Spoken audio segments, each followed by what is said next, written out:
یا اللہ یا اللہ، رحمت پہ تیری ہے آسرا، تجھ پہ بھروسہ ہے رب میرا۔ الحمدللہ رب العالمین والصلاة والسلام علی خاتم النبیین، اما بعد فاعوذ باللہ من الشیطان الرجیم، بسم اللہ الرحمن الرحیم۔ الصلاة والسلام علیکہ یا رسول اللہ وعلی آلکہ واصحابکہ یا حبیب اللہ، الصلاة والسلام علیکہ یا نبی اللہ وعلی آلکہ واصحابکہ یا نور اللہ۔ مدنی چینل کے ناظرین، پروگرام بابرکت مہینے آپ دیکھ رہے ہیں۔ شعبان المعظم کا بابرکت مہینہ ہمارے درمیان ہے۔ شعبان المعظم کے اپنی فضائل و برکات ہیں، اس کے اعمال ہیں، اور مسلمانوں میں قدیم سے یہ سلسلہ چلا آ رہا ہے کہ وہ شعبان کا احترام کرتے اور شعبان میں عبادات و ریاضات کی کثرت کیا کرتے ہیں۔ اس مناسبت سے اس پروگرام میں ہم ان ایام، یعنی جو پچھلے گزشتہ ایام گزرے ہمارے رجب المرجب ہے اور پھر شعبان المعظم ہے، ان میں عبادات کے تعلق سے ہم گفتگو کرتے ہیں اور ان کی برکات و فضائل کو جاننے کی کوشش کرتے ہیں۔ آئیے پہلے درود پاک کی فضیلت کو شامل پروگرام کرتے ہیں۔ نبی رحمت، شفیع امت، تاجدار رسالت، سراپا جود و سخاوت، شمع بزم ہدایت، نوشہ بزم جنت، مصطفیٰ جان رحمت صلی اللہ تعالی علیہ وآلہ وسلم کا فرمان عالی شان ہے، جس نے صبح و شام مجھ پر 10 بار درود پاک پڑھا، سے قیامت کے دن میری شفاعت ملے گی۔ صلو علی الحبیب صلی اللہ تعالی علی محمد صلی اللہ تعالی علیہ وآلہ وسلم۔ ہمارے ساتھ پروگرام میں مبلغ دعوت اسلامی محمد راشد علی عطاری مدنی تشریف فرما ہے۔ مبلغ دعوت اسلامی سید قذافی شاہ عطاری مدنی تشریف فرما ہے۔ انشاءاللہ ان سے ہم گفتگو کریں گے۔ آج ہمارا موضوع ہے نفل روزوں کی اہمیت اور اس کے فضائل۔ اس پر انشاءاللہ ہم بات کریں گے کہ نفل روزہ شریعت کو کتنا مطلوب ہے، اور نبی کریم صلی اللہ تعالی علیہ وسلم، صحابہ کرام علیہم رضوان، اور پھر تابعین، تبع تابعین، اور پھر امت کے اکابر اولیاء، اور پھر جو ان کی اتباع کرنے والے مسلمان ہوئے ہیں، وہ نفل روزوں کا اہتمام کرتے۔ ایک تو ہے فرض روزہ جو کہ رمضان کا ہے، جو اللہ پاک نے ہر عاقل بالغ مسلمان پر فرض فرمایا ہے کہ وہ روزہ رکھے گا جب کہ کوئی اسے عذر نہ ہو، اور اگر عذر ہے تو جو اس کی قضا کے جو احکام ہیں وہ اپنی جگہ موجود ہیں۔ مگر رمضان کے روزوں کے علاوہ شریعت نے ہمیں نفل روزوں کی ترغیب دلائی ہے، ہمیں یہ اس کی فضیلت بیان کی ہے کہ اگر کوئی نفل روزہ رکھتا ہے تو اس کو یہ برکت ملے گی۔ مختلف ایام کے مختلف فضائل ہیں، سردیوں کے روزوں کے الگ فضائل ہیں، گرمیوں کے روزوں کے الگ فضائل ہیں۔ اچھا، ہفتے میں جو ہم روزے رکھتے ہیں تو یوں سمجھے کہ جمعرات کے روز، جمعرات اور جمعے کے روزے کے الگ فضائل ہیں، اتوار اور ہفتے کے روزے کے الگ فضائل ہیں، پیر کے روزوں کے اپنے فضائل ہیں۔ پھر جو ایام گزرتے ہیں، یعنی یہ جو مختلف ماہ آتے ہیں، مہینے، ان کے جو فضائل ہیں، جیسے رجب المرجب گزرا تو اس کے ایام کے کچھ فضائل ہیں، شعبان کے کچھ روزوں کے فضائل ہیں، وہ اپنی جگہ سارے اپنے فضائل اپنے اندر سمیٹے ہوئے ہیں، اور شریعت نے ہمیں ترغیب دی ہے کہ ہم روزوں کی طرف رغبت کریں۔ تو میں روزوں کے تعلق سے ایک روایت آپ کے سامنے بیان کروں گا تاکہ روزے کی اہمیت ہمیں پتہ چلے۔ چنانچہ الترغیب والترہیب کی یہ روایت ہے، اور دعوت اسلامی کے مکتبۃ مدینہ کا یہ رسالہ ہے نفل روزوں کے فضائل، اس سے میں یہ بیان کر رہا ہوں۔ اس کا صفحہ نمبر ہے 8 اور 9۔ حضرت ابن عباس رضی اللہ عنہما فرماتے ہیں، سرکار مدینہ صلی اللہ تعالی علیہ وآلہ وسلم نے حضرت ابو موسیٰ اشعری رضی اللہ عنہ کو ایک سمندری جہاد میں بھیجا۔ ایک اندھیری رات میں جب کشتی کے بعد بان اٹھا دیے گئے تو ہاتف غیبی نے پکارا، اے سفینے والو، یعنی اے اس جہاز میں بیٹھنے والو، ٹھہرو، کیا میں تمہیں نہ بتاؤں کہ اللہ پاک نے اپنے ذمہ کرم پر کیا لیا ہے؟ حضرت ابو موسیٰ اشعری رضی اللہ عنہ نے فرمایا، اگر تم بتا سکتے ہو تو ضرور بتاؤ۔ اس نے کہا، اللہ پاک نے اپنے ذمہ کرم پر لے لیا ہے کہ جو شدید گرمی کے دن اپنے آپ کو اللہ پاک کے لیے پیاسا رکھے، اللہ پاک اسے سخت پیاس والے دن یعنی قیامت میں سیراب کرے گا۔ سبحان اللہ۔ راوی فرماتے ہیں حضرت ابو موسیٰ اشعری رضی اللہ عنہ، اب یہ حدیث کے راوی بھی خود ہیں، اور یہ جو یعنی اس حدیث کا جو واقعہ بیان کیا، روایت کرنے والے دیگر ہیں جن کے ساتھ پیش ہے۔ اب حضرت ابو موسیٰ اشعری کا معاملہ کیا ہے؟ فرماتے ہیں کہ حضرت ابو موسیٰ اشعری کی عادت تھی کہ سخت گرمی کے دن روزہ رکھتے تھے، اب وہ روایت جو آپ کی طرف سے بیان ہوئی، اس روایت پر آپ کا عمل بھی دیکھیں کہ سخت گرمی کے وقت آپ کا روزہ رکھنے کا معمول تھا۔ اب تو یہ جو ایام چل رہے ہیں ماشاءاللہ ایک مناسب ایام ہے، اور یوں سے نہ سردی ہے نہ زیادہ گرمی ہے ہمارے کراچی میں، باقی بعض شہروں میں سردیاں بھی ہیں، دن ابھی بھی چھوٹے ہی ہیں، تو روزہ رکھنا یقیناً آسان ہے۔ اگر اللہ پاک کی رحمت اور برکت حاصل کرنا چاہتے ہیں تو ہمت کریں اور کچھ نہ کچھ نفل روزوں کی ہمیں عادت بنانی چاہیے۔ تو انشاءاللہ نفل روزوں پر بات کریں گے ہمارے راشد علی بھائی اور سید قذافی شاہ صاحب سے۔ ہمارے نور عالم بھائی تشریف فرمائے، پہلے ان سے کچھ کلام سن لیتے ہیں اور اس کے بعد انشاءاللہ گفتگو کی طرف آئیں گے۔ آئیے کلام میں شامل ہو جاتے ہیں۔ صلی اللہ تعالی علی محمد صلی اللہ علیہ وسلم۔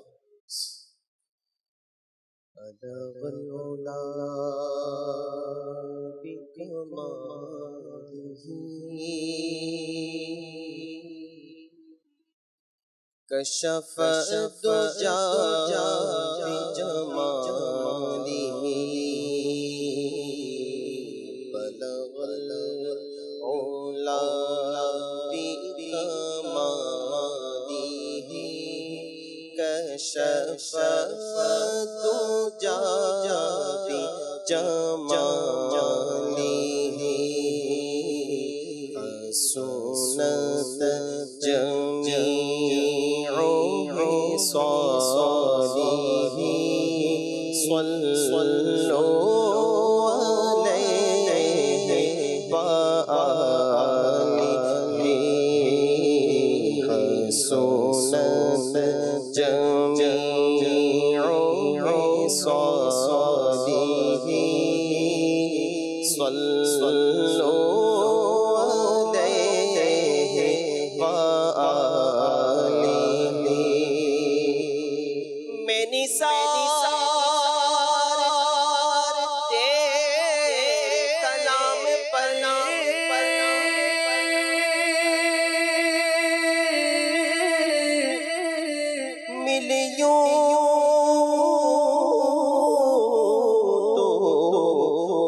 کس زبان نہیں میں نثار تیرے کلام پر ملیوں تو کس زبان نہیں وہ سخن ہے جس میں سخن نہ ہو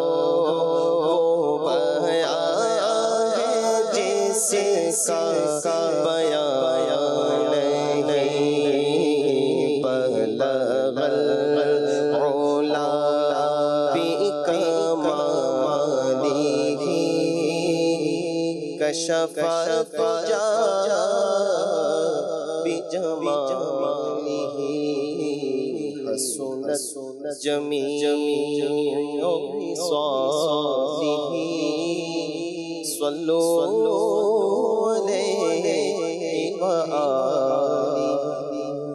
سبحان اللہ، ماشاء اللہ۔ یہ اکرام ہے مصطفیٰ پر خدا کا،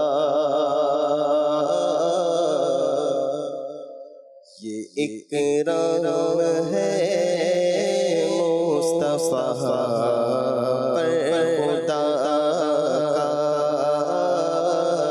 یہ اکرام ہے مصطفیٰ پر خدا کہ سب کچھ خدا سب کچھ خدا ہوا مصطفیٰ یہ اکرام ہے مصطفیٰ پر خدا مرتبہ تجھ کو دیا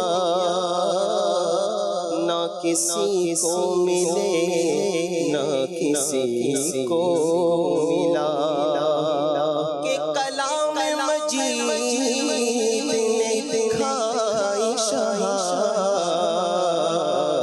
کہ تیرے کلام و بقا کی قسم تیرا مسند ناز ہے عرش پری تیرا محرم راز ہے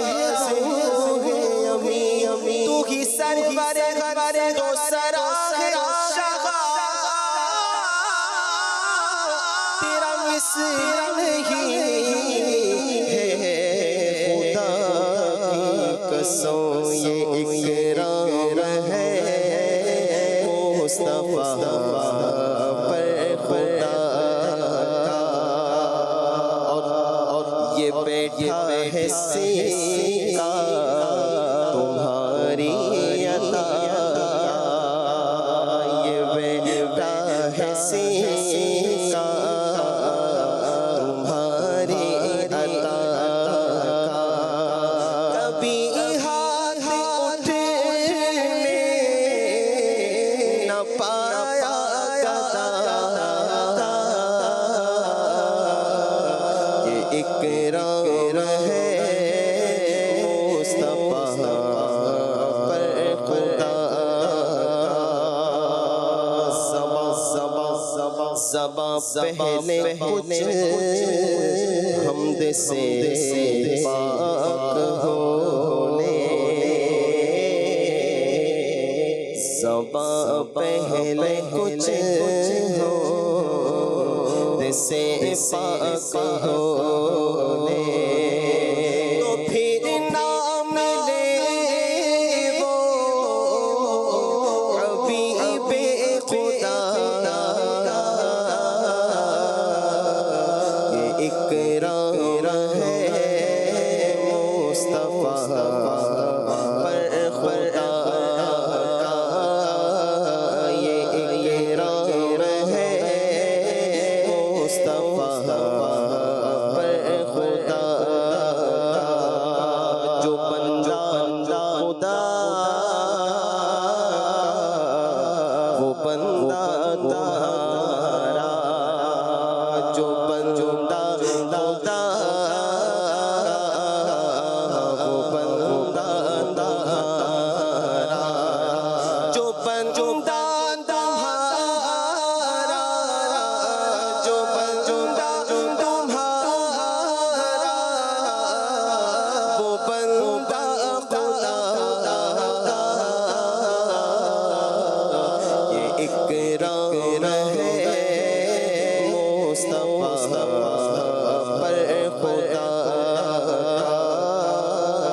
یہ اکرام ہے مصطفیٰ پر خدا سہارا دیا جب میرے ناخدا نے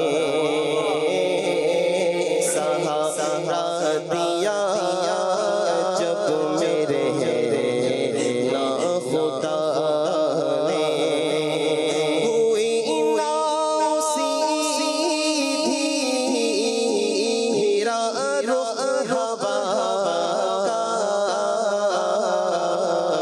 یہ اکرام ہے مصطفیٰ پر خدا بھلا ہے حسن کا جناب رضا سے بھلا ہے حسن کا جناب رضا سے بھلا ہو الہی بھلا ہو الہی جناب رضا بھلا ہو الہی جناب رضا کہ سب کچھ خدا کہ سب کچھ خدا ہوا مصطفیٰ یہ اکرام ہے مصطفیٰ پر خدا